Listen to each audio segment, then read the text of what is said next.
5. Side effects of imprinting. Yes. Do you have any instructions? Chloe turned and answered, looking with envious eyes at the back of Sir Joyce disappearing through the closing door. You should do the Information Guild request. Ah. He was in a situation where he had to personally request a search for him. Yes. All right. Then, I'll go out too. But are you unwell? Chloe said, her voice cracking slightly. It was a question he had never thought of. Now that I think about it, he was so nervous that he even forgot about his physical condition for a moment. As he was being asked questions, he realized that his whole body was in pain. In fact, he was tired from rushing to the Duke's residence yesterday morning in an unwell state. But was it to the extent that the Duke could see that he was unwell? Your complexion doesn't look good. He looks a little uneasy. No matter how bad my complexion looks, should I say it's a bit sad, burdensome, or scary that the Duke noticed it and even worried about it? Oh, it's because I'm a little tired after returning home for vacation. It's because I was harassed by the Duke on the last day of my vacation. Overnight. Ah. It did. Did you say your hometown is far away? Not far. It's Borgen. As I remembered her hometown, it occurred to me that sooner or later Sir Joyce would go all the way to Borgen to look for her.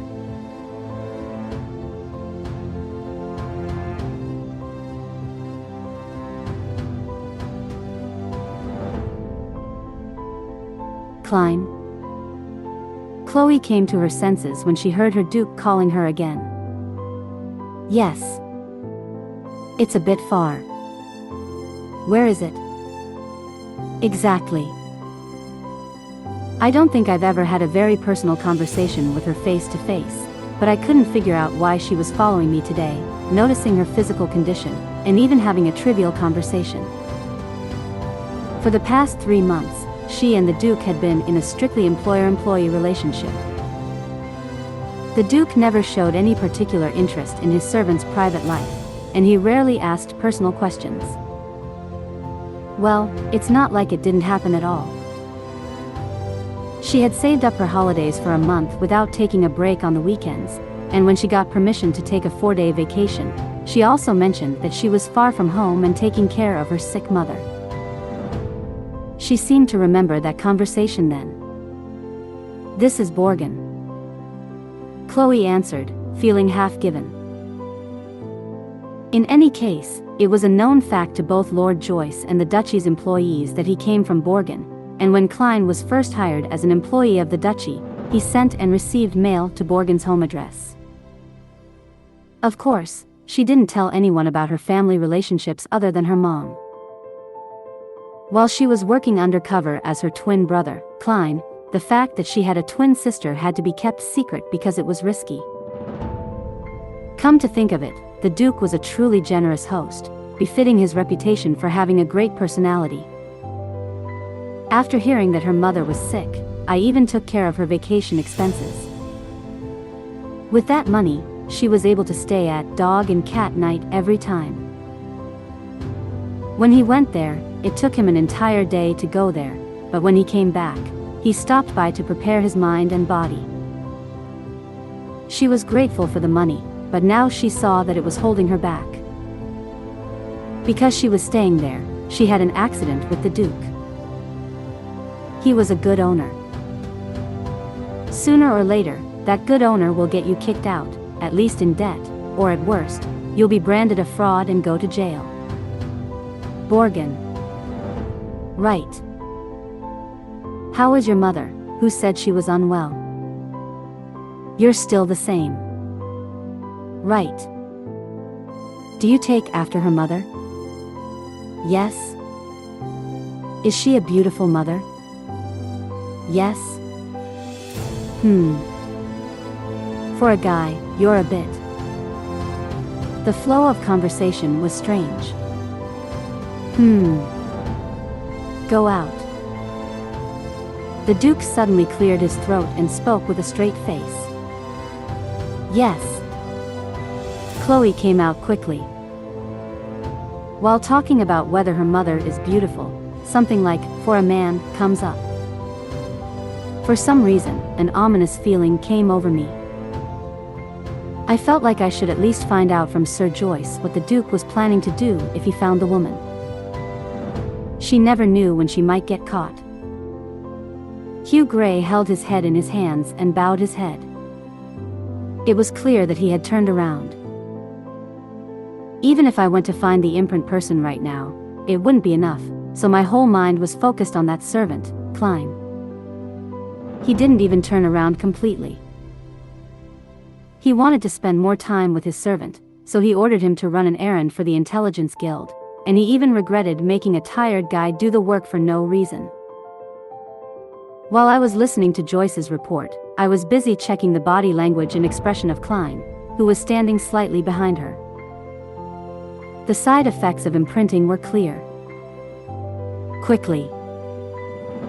I had to find a woman as quickly as possible.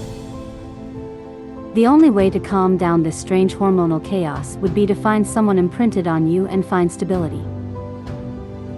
As soon as Chloe left the Duke's room, she ran towards the entrance of the Duke's residence.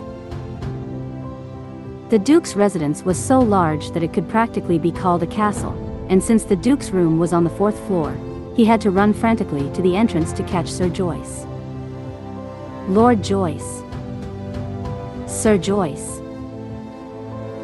Fortunately, Sir Joyce had not yet set off, but he was just about to mount his horse. Oh, but why? Sir Joyce looked at Chloe as she tugged on the horse's reins. I need to find a woman through the Information Guild. Do you know which guild is best? I think it would be better to request it from the most skilled guild. Of course, the Intelligence Guild was just an excuse to capture Sir Joyce. If it's an Information Guild, go to Licio. It's the fastest and most accurate. It's Licio. Well then, good luck. Lord Joyce. Perhaps in a hurry, he urgently called out to Sir Joyce, who was about to mount his horse again. Why, do you have anything else to ask? Sir Joyce frowned slightly as he looked at Chloe. Actually, as the Duke's servant, I also have some questions.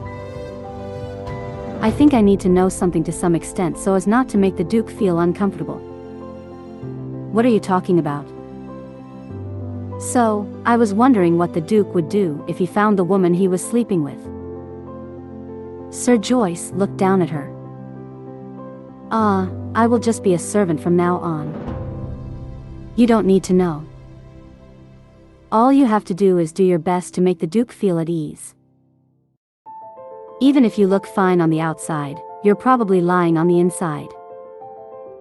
How did you get caught by such an unknown person? It's hard to imagine how painful it must be. Human. Caught. Danny? I can't believe I got caught, it was only by mutual agreement. Yes, there is no way the Duke would have given himself to such a woman in the first place. You know it too. The Duke would never treat a woman like that.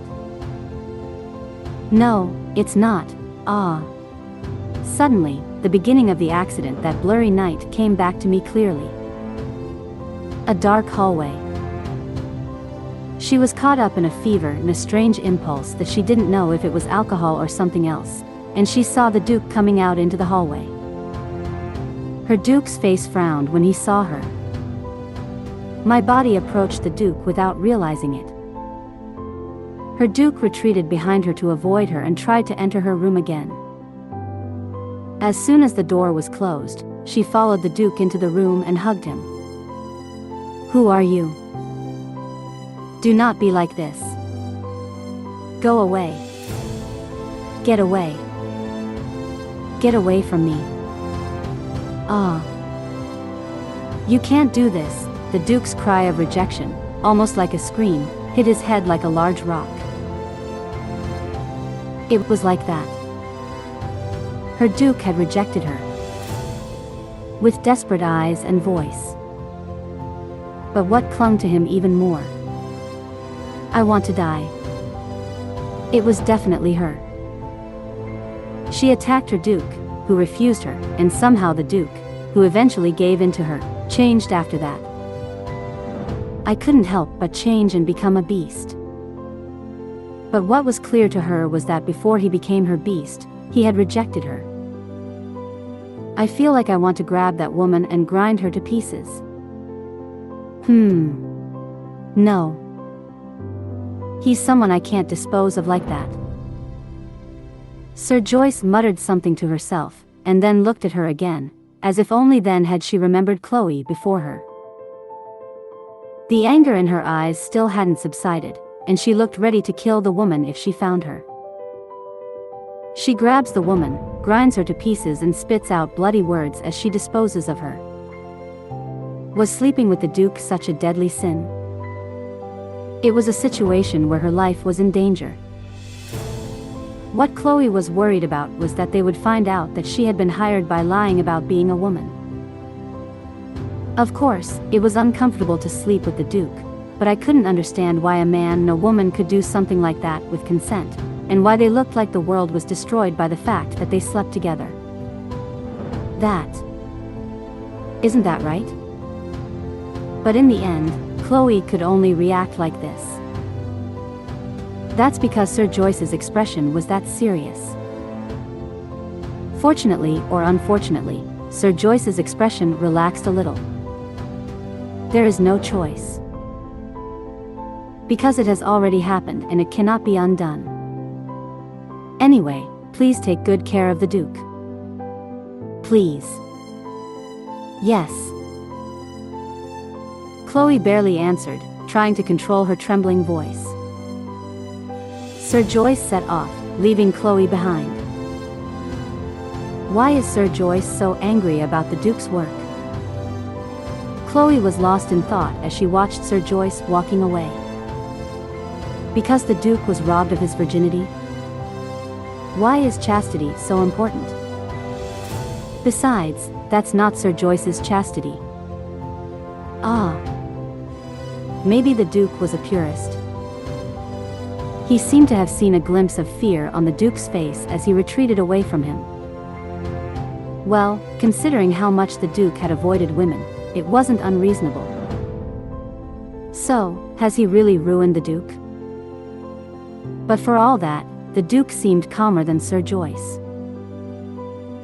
Even if you look fine on the outside, you're probably not making sense on the inside, Sir Joyce's instructions rang in my ears. Well, the Duke isn't the type to fully reveal his emotions. What should I do? Now, even the name, Chloe, has been revealed. Money is money, but looking at the atmosphere, I thought that might not be everything. I have a feeling that she will be responsible for something about the Duke.